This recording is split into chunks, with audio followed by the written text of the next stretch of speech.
I hope you enjoy it. And for those just visiting for the day, 2 days, again, a lovely place to be. Um, I'm absolutely thrilled to be here, spending some time with you all. For many of you, it's the first time I've had an opportunity to meet with you, and I'm looking forward to having a number of meetings during the day and also catching up with people during the breaks, as this is a fantastic opportunity for us to all get together as an industry, as a sector, and spend time. Let me briefly introduce myself, as I know there's lots of new faces here. So I joined Travelport just under a year ago.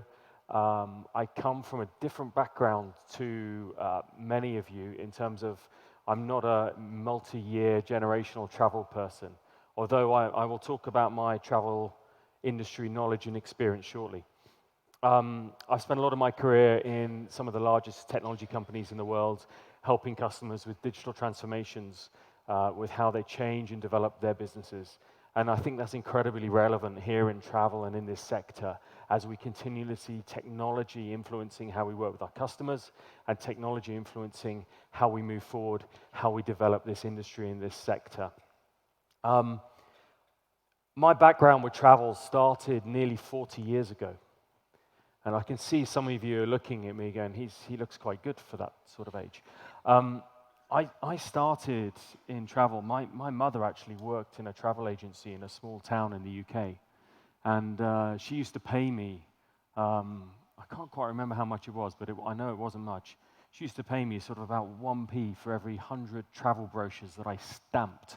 And back in those days, you used to have to stamp the back of the brochure with the name and the address of the travel agent. So I'd spend many a school holiday sat in the back of a travel agency stamping brochures. So, and I also remember the days of them implementing Galileo and that becoming part of how the agency ran and managed. So I've known this industry for a long, long time. But the relevance of that is really some of the change that we have as an industry and as a sector. These big, heavy brochures that I had many, many years as a child enjoying are less relevant to us now. We engage using our mobile devices. Have I got my slide up? There we go. Sorry, chaps. There we go. Sorting my slides out. The relevance of this is all about how we use this technology in the future. We engage with travel. Thank you. We engage with travel using our mobile devices. More and more mobile devices, how we want to connect, interact, and develop. And when we think about how new, younger generations, who we referred to earlier, how they are thinking about travel and the vote that we just took forward, the experience becomes the thing that the younger generations are really looking to engage in, more so than it was in years gone past, where it was more about packaged destinations, packaged travel experiences. Now what we see is the younger generations wanting to spend more and more time in destination. They want to spend more of their money in destination than on the actual transaction of getting to that destination itself. And that's really what's defined our theme for this session over the next day and a half, is around the experience being everything.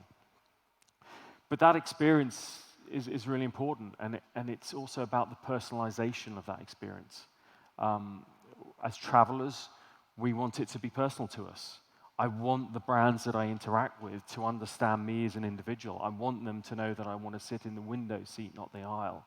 I want them to understand my traveling behaviors.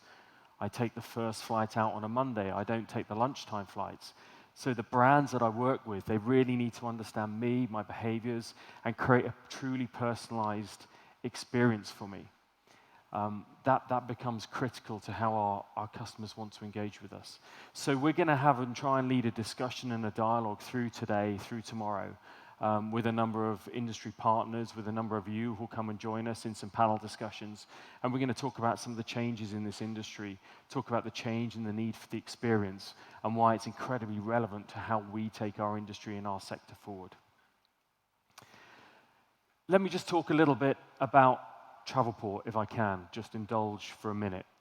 We've had a pretty busy year, as I'm sure most of you have been aware. We changed our ownership from being a listed company to being privately owned. We have two new owners, Cirrus and Evergreen Coast Capital, who are part of the Elliott Group. So this has been a really, really exciting, busy year for us. And what's really happening and what's behind that is we now have an ownership team who are absolutely behind helping us transform and take our business forward to really address some of those challenges that I've just talked through over the past 5 minutes. We've got a really energetic ownership group, and we have a new leadership team across the business. Greg Webb, our new CEO, unfortunately, Greg couldn't join us here today. He's actually in Australia this week with some pre-existing commitments that he had. But I know Greg is incredibly excited and energized to come here to this region. He'll be spending some time here very soon. But we have a new leadership team. We're very, very energized with how we're going to transform Travelport over the next 2, 3, 4 years and increasingly build our leadership position in this sector. If I think about the strategy for Travelport, it's really simple. We think about it in 3 really simple terms. So number 1 is growth. Like you're all leading businesses. We need to grow, and we have to grow our business, and we do that through relevance. So we think carefully around the markets that we want to develop in, making sure that we grow and focus our attentions into the right countries, into the right customer segments to enable that growth. We also need to develop our capabilities and look at growth in the way the market's changing. So we're going to talk about NDC during this conference, and we're going to host a bit of a discussion and a debate and try and dispel some of the myths around NDC as well, and really try and help inform you on where we think the industry is, where we think that's going, and also through the polling, we want to hear from you. We want to get your sense of some of these key changes. Innovation, of course, if you're a technology company, which Travelport is, innovation is key. You're going to hear from Sharon Doyle, our global head of product, and Sharon's going to talk about some of the product development that we're making to give us a better, richer product for you to use and hopefully provide more value to you in your business. We have probably one of the most exciting years of product development in Travelport in terms of new product. It's been one of the busiest years, and Sharon is probably the busiest person in the company. So some really exciting stuff from Sharon, and she'll talk about the innovation that we're making as a business, as it's absolutely at the center of the company. And then simplification. We need to be easier to do business with. We need to make it easier for you to work with us, and we also need to be helping simplify your businesses. We need to provide tools and products and capabilities so that you can take cost out of doing business. I think about what we have to do for you is very simple. We have to help you take cost out of your business, be more simple, be more efficient, more agile, and we have to help you grow. We have to give you tools, products, and capabilities to help you grow your business, and that's really our mission. So 3 very simple things. With simplification as well, it's also how we run our business. So we've lots of activities we've been driving over the past year.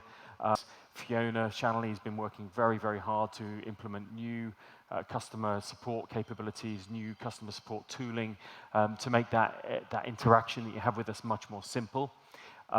In my own organization, I've been looking at how we work with our customer sets. How do we take organizations and simplify? Examples would be we've built a global OTA business unit. The discussion and the dialogue we need to have with global online travel agents is different to some of the other groups and sectors. So we've built that out as a global business unit. We're also building out our global operators business unit. For the regions, the countries that we use third-party operators, it's important that our customers, our end customers, have the same Travelport experience as in any other market. So we're working really, really hard to build out this operator business unit where we'll really support those markets, and we think we can add an awful lot of value by doing that. Lastly, in our consulting and implementation group, we've brought a number of the different components of Travelport together into one organization to, again, make it simpler, easier for us to be able to support you, get teams in to help you, to optimize and make the Travelport experience better, richer, and more simple. So lots of change, but lots of clarity on where we want to be as a business and real clarity of focus onto our strategy. With that, I'm going to close and and let us get on with the day. We're really excited to have you all here today. For me, this is all about a discussion. It's all about a dialogue, an industry discussion. We have our theme of the experience, and we want that theme to resonate through the next day and a half, and this to be a fantastic experience for all of you. So I look forward to having an opportunity to meet with you. I look forward to discussing with you. I look forward to being challenged by you. And please enjoy the day, and I'll hand you back so we can get on with our agenda. Thank you.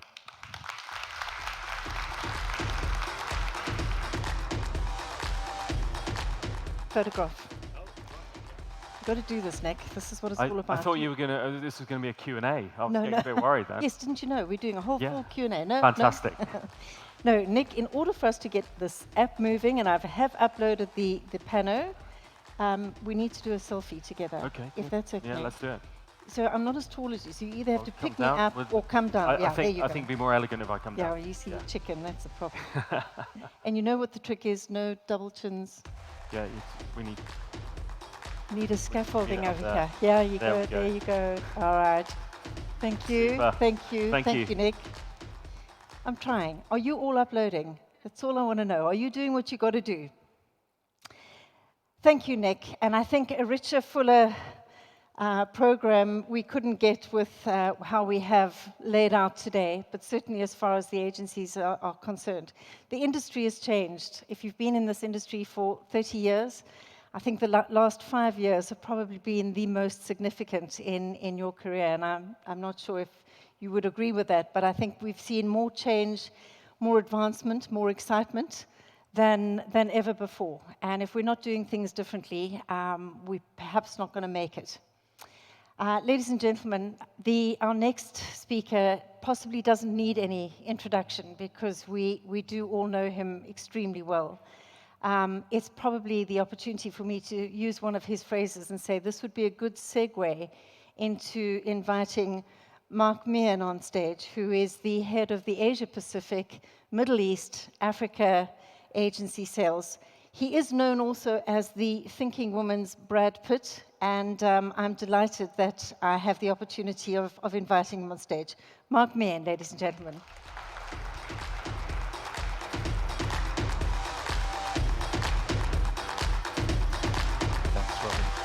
And the really good news is, Robin, you are certainly invited back next year with an intro like that. So thank you. That's exactly why you're invited in the first place.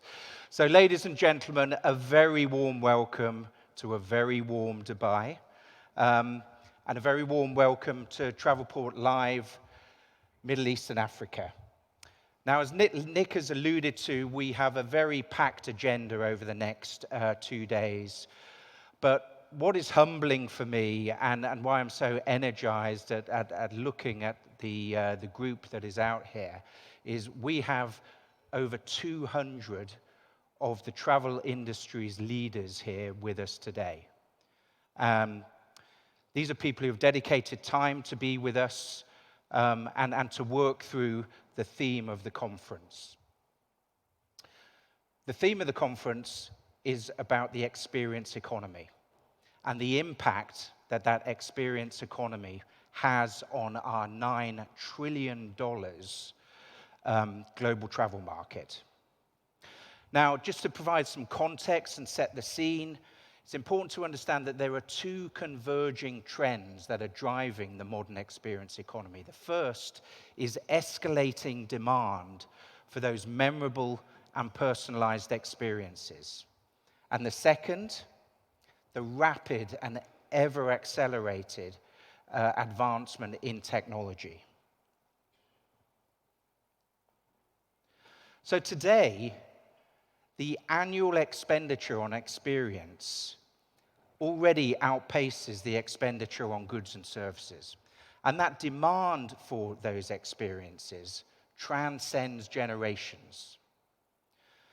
And the youngest are absolutely leading the charge here. If we look at this region, 40% of the population are millennials. 80% of those would rather spend their money on experiences over and above the material items, apart from the 1 or 2 people on the poll but we will find out who they are. I'm intrigued.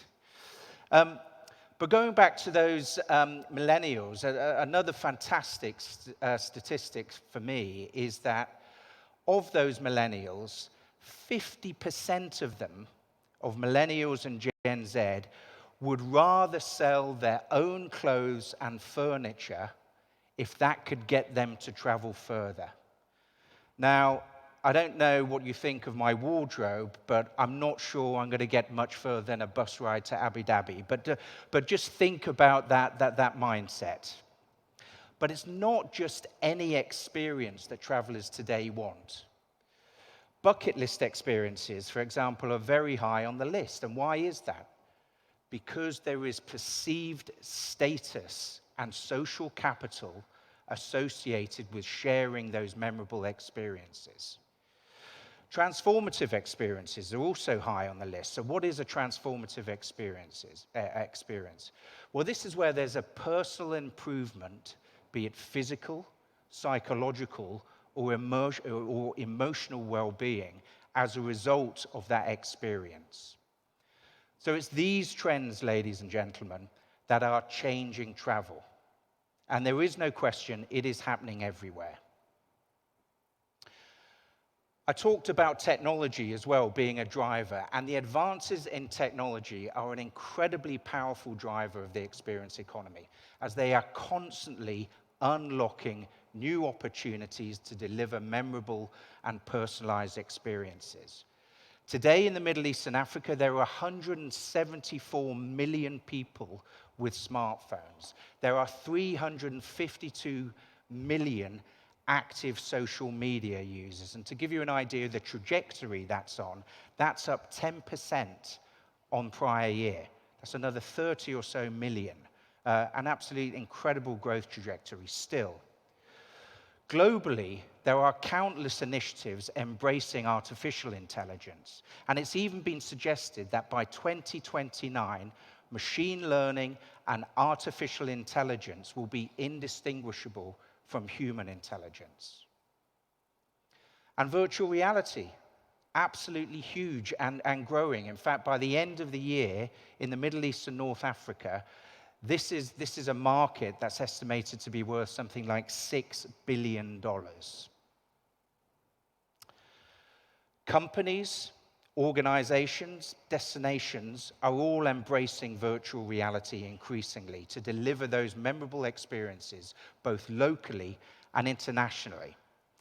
And in fact, in 2018, Conservation International launched a virtual reality film called My Africa. Now, what this does is it brings the wild savannah to people all over the world, and importantly, highlights the efforts to bring humans and wildlife to live peacefully side by side. Other things in virtual reality. Right now, just down the road, the Burj Khalifa, you can go up to the top of the Burj Khalifa, and you can parachute down. But let me just clarify that, because I know you saw Nick parachuting over the palm. That was quite an impressive feat, so well done, Nick.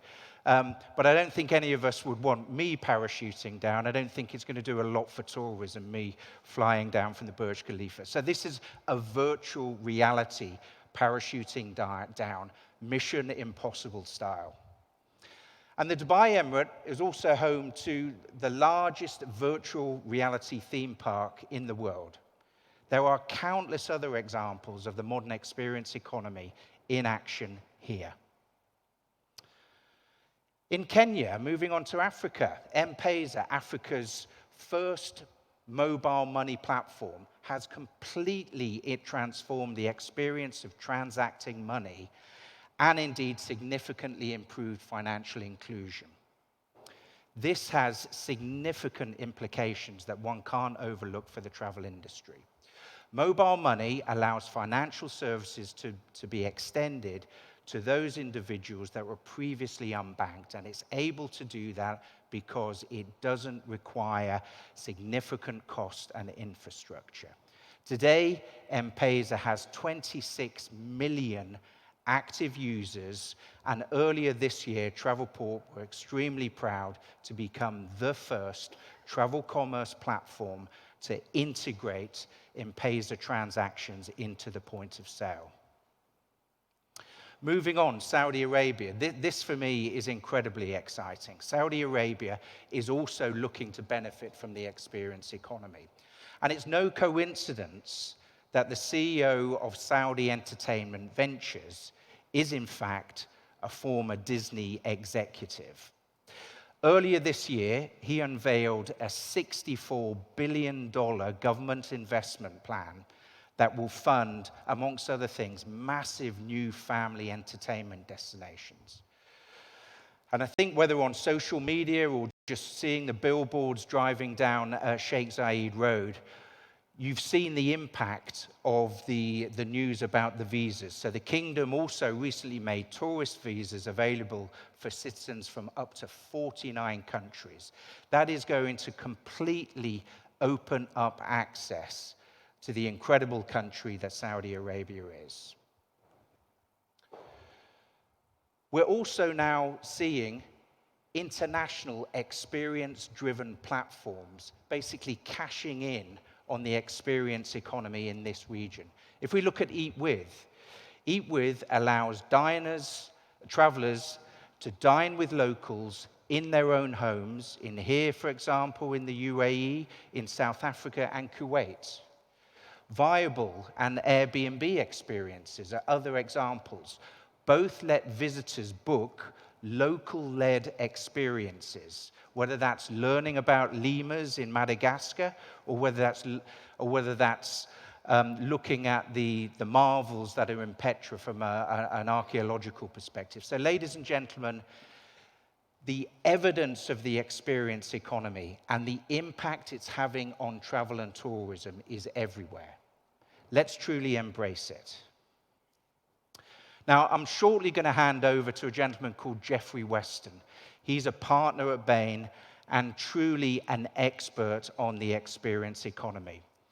But before I do so, I just want to personally thank you all for taking the time to join us here in Dubai. The Middle East and Africa is an incredibly important region for Travelport. It's important because we believe in this region. We are growing in this region, and we are investing in this region. And we will continue to do so to build on the momentum and the success that all of you have driven in partnership with us, Travelport.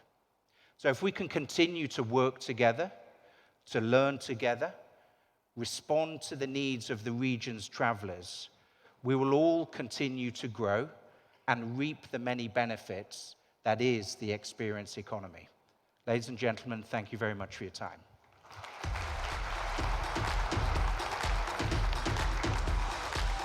I nearly forgot.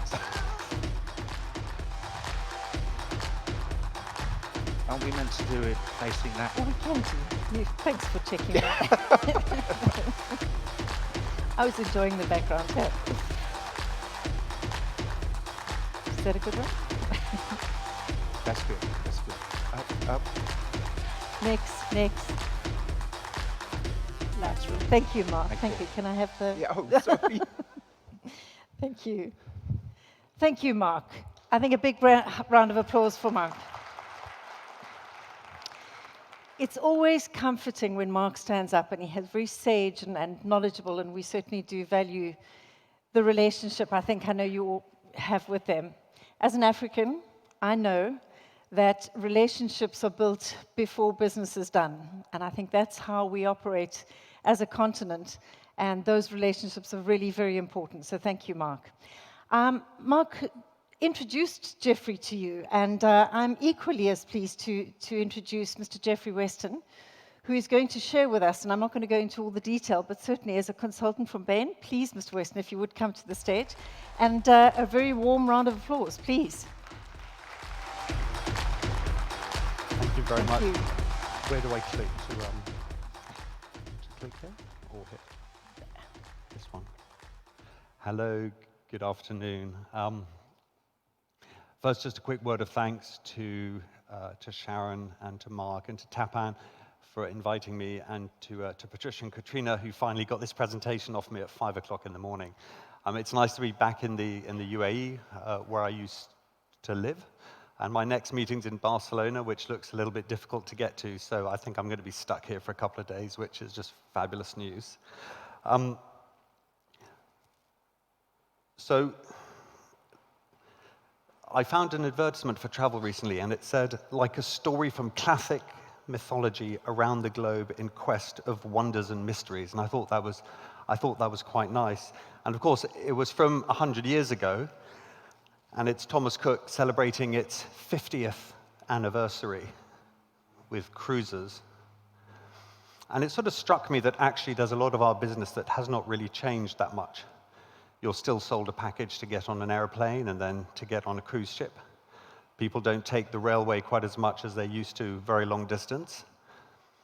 But it feels that travel actually is the experience economy. So for us, it's a little bit different, because what technology has done is it's just made the experience economy much easier and much more accessible. It's also brought down the cost enormously. And of course, we owe all of that to Thomas Cook, who invented the modern concept of travel about 150 years ago. And this was a package, and he could sell you a railway ticket, and he could sell you an around-the-world ticket. And this had never been done before. And the experience economy does look really different for us in travel. This is what it usually looks like. This is the theory behind it, right? You start with your commodities, you take stuff out of the earth, you make some goods, you then deliver services, and you can then stage experiences. And each time what's meant to happen, the theory is that the pricing becomes more premium and you're able to differentiate yourself much more.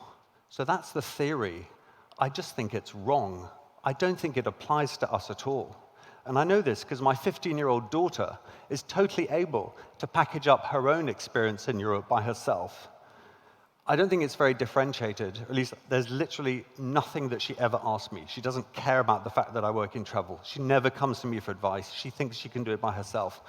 And the other thing that strikes me is you can package stuff up really, really cheaply. And this goes back to something that Nick said about the importance of taking cost out, because the goods, everything that we have and wear, are much cheaper. The services are now cheaper, and you can access information about them more transparently. And the services are easier to do by yourself.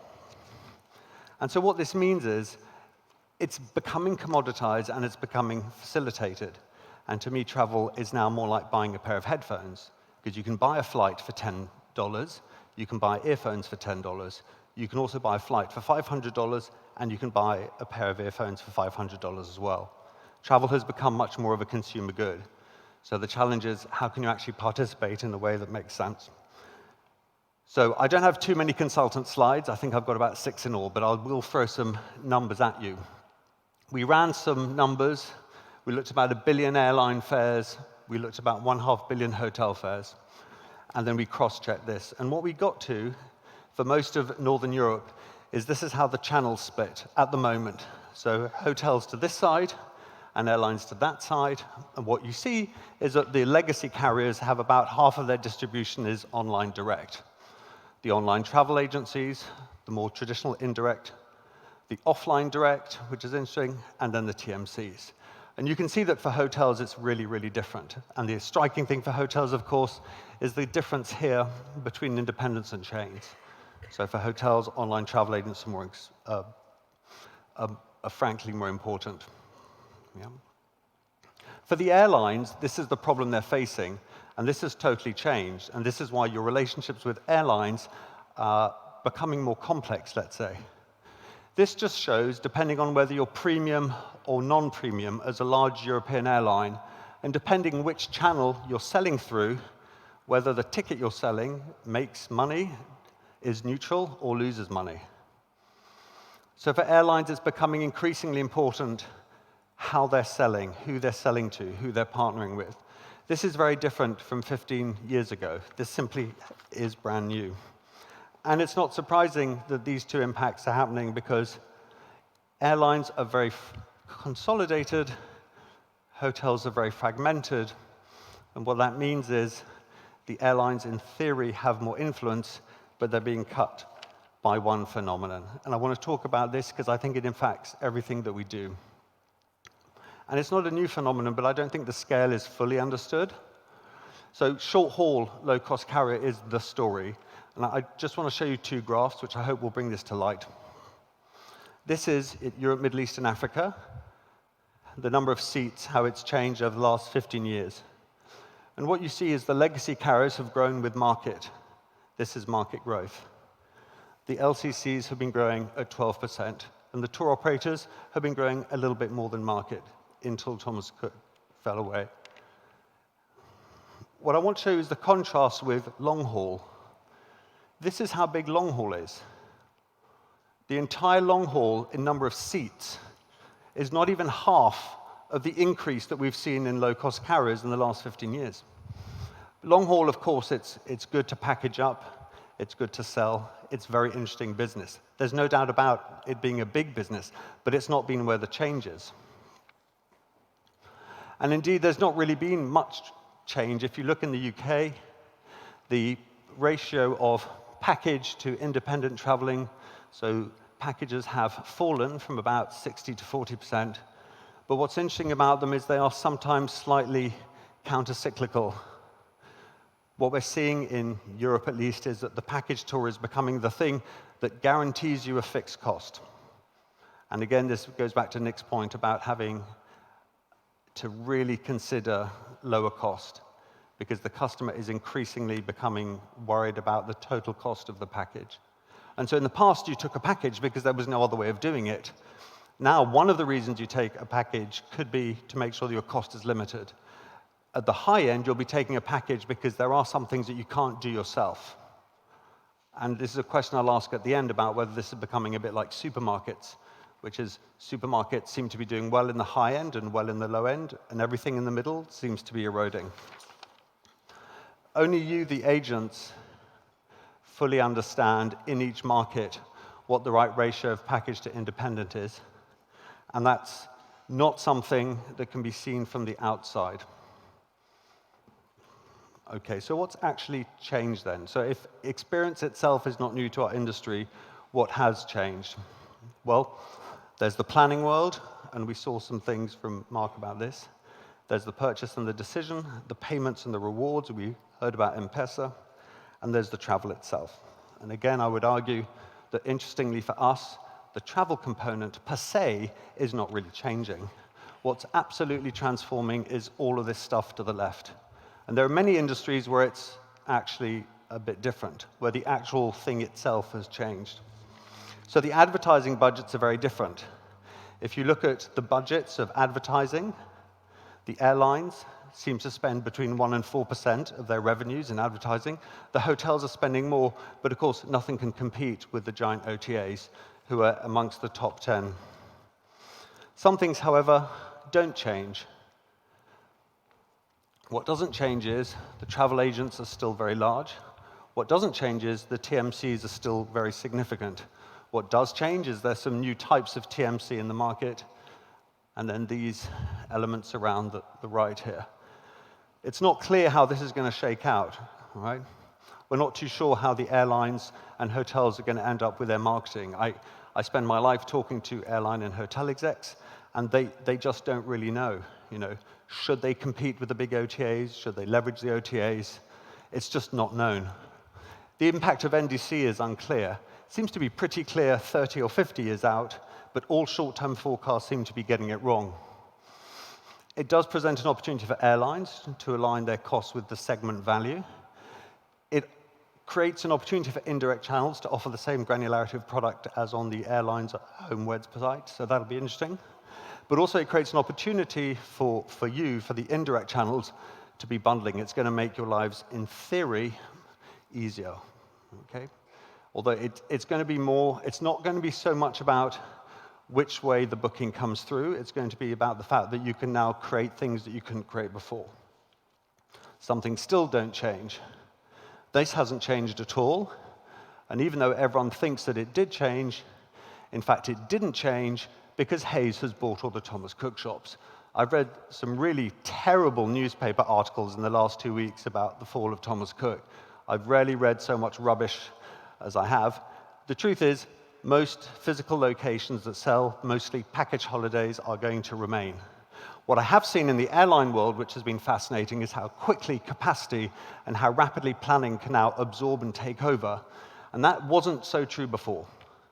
So it's really interesting seeing how flexible the whole airline space has now become. And the airlines do need to stay very flexible, because if you take a short weekend break, mid-high, let's say about $1,000, this is how the costs are currently breaking down. This is totally different from when I was in my 20s. The flight used to be really expensive.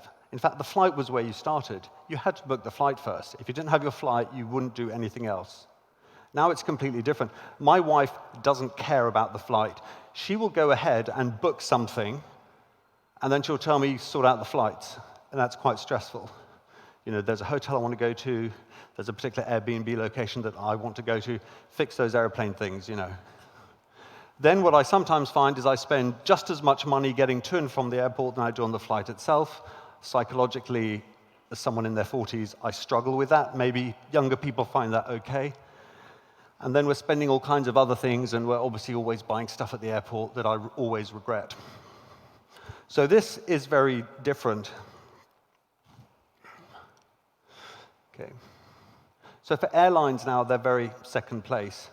And that's quite interesting for you, for the indirect channels, because your relationships with the hotels become increasingly important, because the hotels are under enormous strain from the online travel agents. And that has literally totally flipped in the last 10 years. Money, well, that's it. That's the circular note, again invented by Thomas Cook. It's quite interesting. I can remember the modern version of this, the traveler's check. I can remember using these in my late teens. I can remember that. My French grandfather was obsessed with traveler's checks. I had to go to Italy. I was going from France to Italy. It was a really, really big deal going from France to Italy back then. And he was so worried I was going to have this stuff stolen from me. Now, of course, it's completely different. And I don't know if any of you use these travel cards.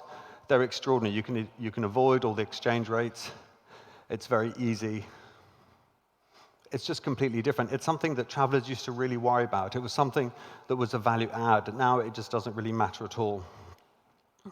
Another thing that's super interesting, we think, is that the channels, you, the agencies, and are making your own loyalty programs. So those are the very big ones.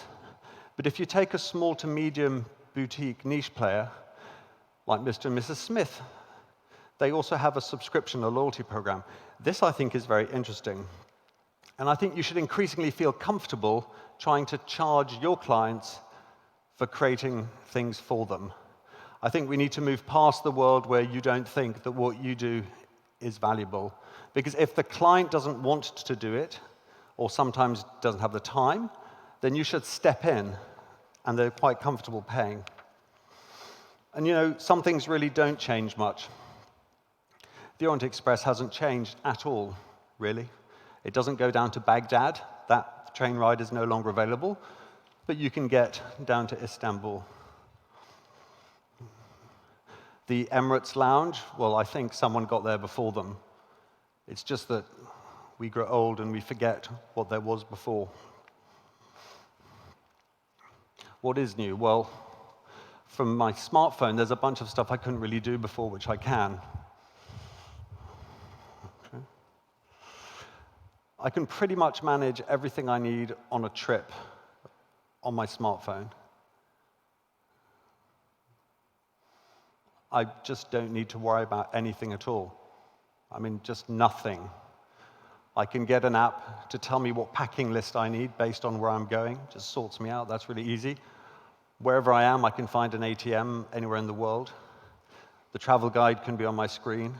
No problem converting currency. I can even go and check my seat map details. No, I can literally choose my seat before I get on the airplane. I can do some deep statistical analysis of flight costs. It's just there, it's online, it's free. I can set an alert on FA Watchdog. I can just put the alert out. You know, I'm going to travel in 3 months, just go do your business, and I'll just wait and see. So this is the bit which is where it's all become a lot easier. Not everyone's very good at doing this, though. I think that's important to keep in mind. These things are available, and they are taking some of the growth in the market. But if you look at their actual penetration, it's very minor. So how would you design a winning customer experience? And this is when I'll just become a management consultant for 3 slides, if you'll bear with me, OK? So now I'm going to go back to some of the things that we were hearing in the earlier speeches. So we are moving from traditional boundaries to an evolving travel landscape. Travel is not so much about discrete moments as about a state of mind. So what am I doing this for? It's not so much about specific needs as it is about exact needs. Okay? It's not these things sort of considered in separation. It's me and all my needs as one. And I think when people talk about, a single bundle for a single person, it sounds pretty crazy, but I've seen some of the technology in action. This stuff is actually happening. I think within 2 years, the major hotels and airlines loyalty programs, and maybe the large OTA loyalty programs, will be doing this very, very convincingly. We're going to go to omni-channel. We heard that earlier from Nick, so that's not particularly new. I think this is quite interesting. I don't know if you saw those interesting articles about people realizing that their phones and their Alexas were listening to them because they were having a conversation about travel, and then their social media feed began to give them what they had been talking about. I think this stuff is already happening. I just don't think we really know about it.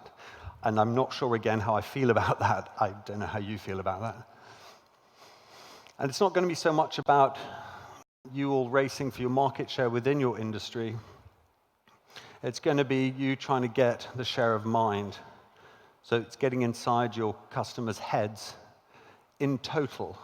Not so much about delivering one piece, but delivering everything. And so how's everyone reacting? Well, some are expanding and trying to get into everything. Some are trying to really protect the current position, some adjacencies, and some players are just doubling down and are being very, very focused on what they do. The hierarchy of needs, we're all familiar with that from school. I personally struggle with my red eyes. I don't even seem to get to that. I think it was Robin who made the important point that, of course, this has changed. Whoops. Yeah. And I think we'd all agree with that. But being consultants, we couldn't resist taking it to the next level. So when we work with our major travel clients, what we've done is we've created a different hierarchy of needs. What you have at the bottom level is the functional. So this is just the simple. It's not easy to do, but it's simple to understand. What does it do? Does it reduce my cost? Does it simplify my life? Does it make me money? Does it organize my life? Does it help me connect? Does it keep me informed? Beyond that, it gets more emotional. So how does this feel? Right? Those of you who travel, which is every single one of you, when you go into an airport, frankly, the anxiety of security is the sensation that most of us are feeling. It's actually what we care about.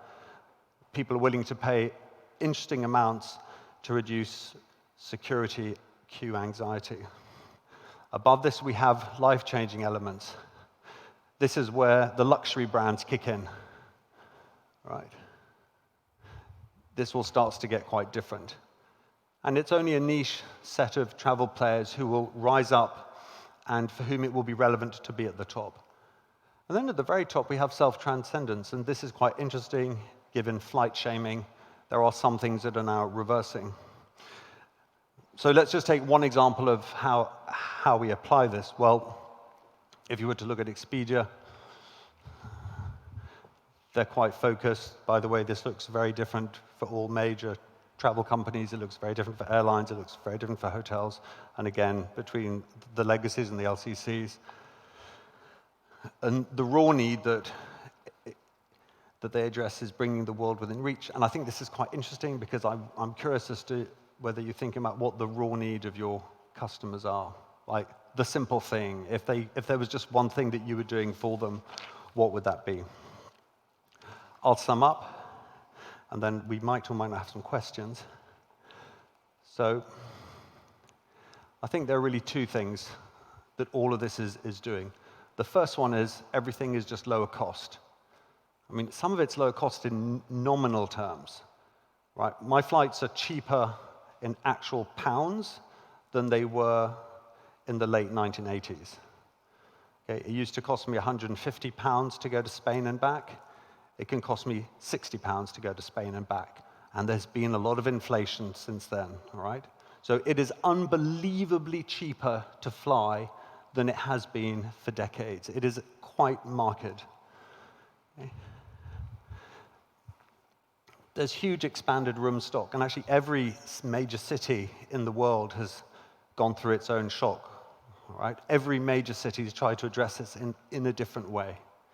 But it has been a significant shifting of room stock. And what Uber did is it just grew the number of taxis. It's not the only platform, but it did create a step change simply in the number of taxis available. And then there's hyper-transparency and hyper-communication. Everyone knows how much things cost. Okay, your value in the indirect channel is certainly not to tell your customer how much something costs anymore. I mean, no one really needs to walk into your properties to know that. They do it on their smartphone. They do it in about 25 seconds flat, actually. And then if you want to, you can look at the 300 combinations to get you to your destination on that day.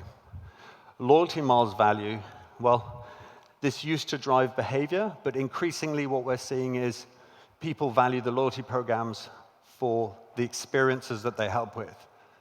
I mean, in my line of business, we will have millions of miles, we never use them, we don't know what to do with them. When we want to use them, we're not allowed to use them, and it just becomes very frustrating. But we do it because we can have fast track. We do it because we can board early. You know, we do it because it makes our life at the airport interesting. And that's quite different. Okay. The world of reviews, I've not touched on because I'm a boring consultant, but of course it is interesting that you can read 300 reviews of the hotel that you might be going to, and it's all right there on your phone. And so this is hyper-transparency. So when you recommend something to your customers, okay, their children will probably be online as soon as their parents get home, and they'll be checking whether the reviews match the advice that you're giving or the package that you've put together. And so your role becomes very different, because in the past, you could talk as a trusted advisor about travel needs to people, and they would listen because you are the experts. And now they will listen to what you say, but they're going to run off and they're going to ask someone else. And finally, maps. That people don't get lost anymore. I mean, all hotels used to have maps. I don't know if you remember this. They used to give maps a lot. You know, the concierge or at reception, you check in, there's, you know, here's a map, and you go, oh, thank God, there's a map. I'm totally lost. And now I don't. I just get my Google Maps up, and I'm like, oh, okay, it's a 10-minute walk. I'll just walk there. It's also been bad for taxis, because taxis used to take people 300 meters because people didn't know it was 300 meters. So that's all finished too. So there are some small little bundles of niche profits which are sort of gradually being ironed out. All right, some final thoughts so I can stay on time. I mentioned this before, but you know, is the market spreading high-low?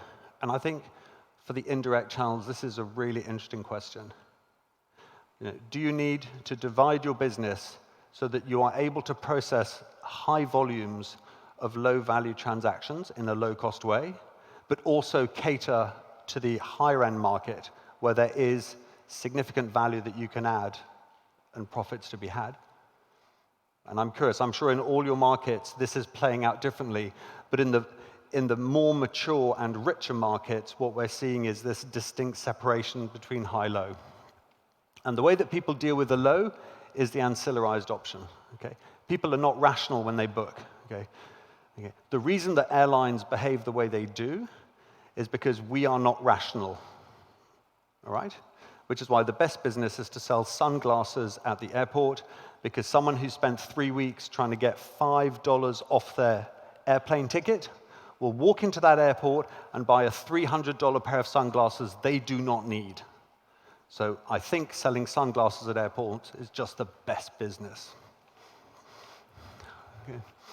Will airlines and hotels ever be able to match channel marketing spend? And I think the answer is no, probably not. So this is a problem on the airline side, but it's a problem on the indirect channel side. because the indirect channels are not as consolidated as the largest online channels. Corporate behavior in the next recession. Now, this one's a little bit spooky, but I try not to get sad. We're not sure. So in the past, what has happened is the recession comes, every corporation reviews its travel policies, and it's decided everyone will fly economy class, okay?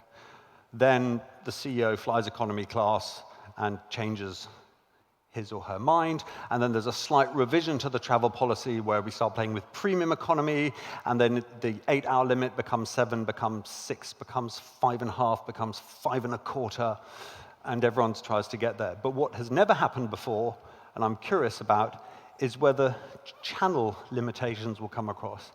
Now, I have to book through my TMC for work. I find that very frustrating because I literally have the option of booking in 23 seconds on my phone and having it booked directly through the airline, and I've got it all here, or my assistant books it through the TMC. Now, I know we get a corporate discount through there, so it's probably better financially for my company that it goes through that way, but it's very agonizing for me because I've got to wait 6 hours to get my flight confirmation.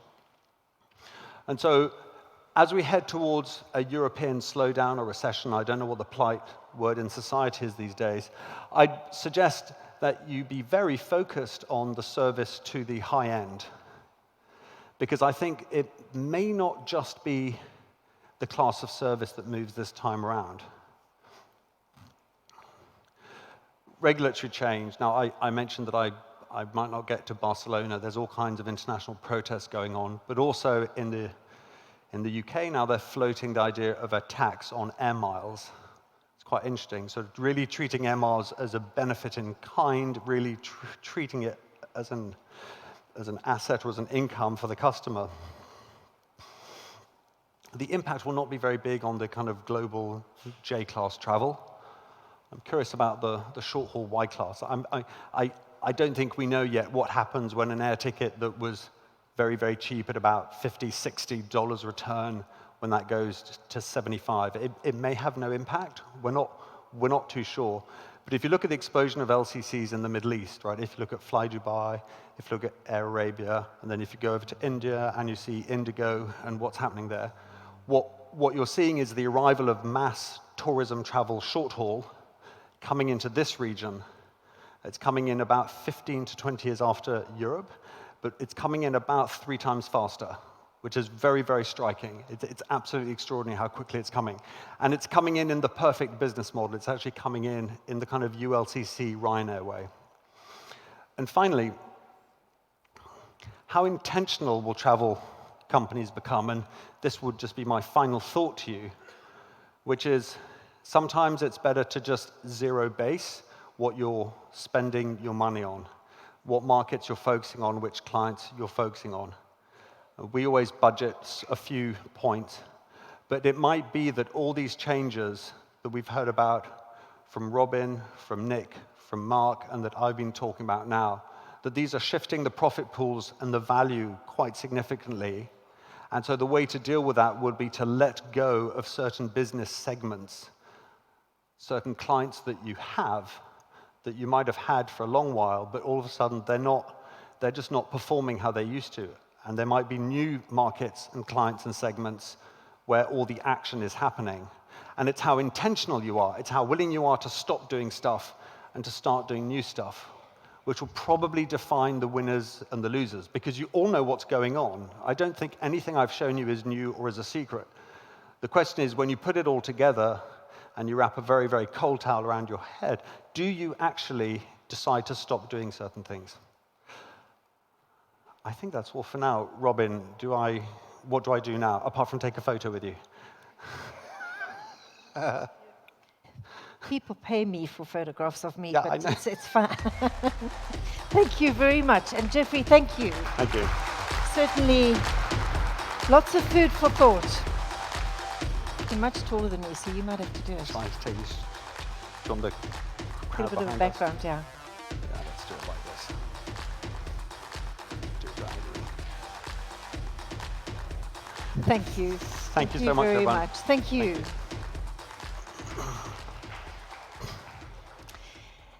We have been live streaming the last